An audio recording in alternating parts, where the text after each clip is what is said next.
Hi everyone, today we'll learn about a Google Drive and how to utilize the 15 GB cloud storage. So let's start.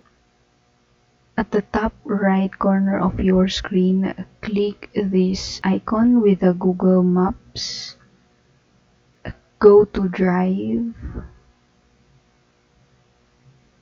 So you will see all the suggested files or folders under your account.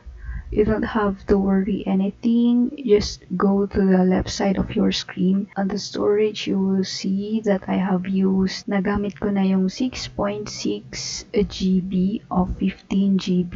Kada Gmail or Google account na meron ka is meron tayong free 15 GB. At the top left side, you see the plus icon with the word new. You can create new folder, file upload, folder upload. You can click new folder. Click create.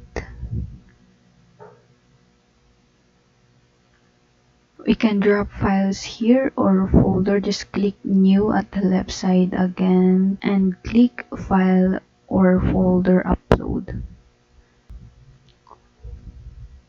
So we can upload a picture, video, or documents dito.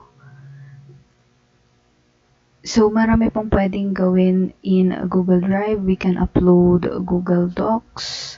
We can create sheets, slides, and more drawings, maps, sites. So ito yung mga advantages na pwede nating gawin in Google Drive and free lang ito. And to get more storage, if you want to extend your 15 GB, can click get more storage and provide your details to get more storage. Kailangan nating magbayad para magkaroon pa ng more than 15 GB storage. So these are the things we can do with a Google Drive.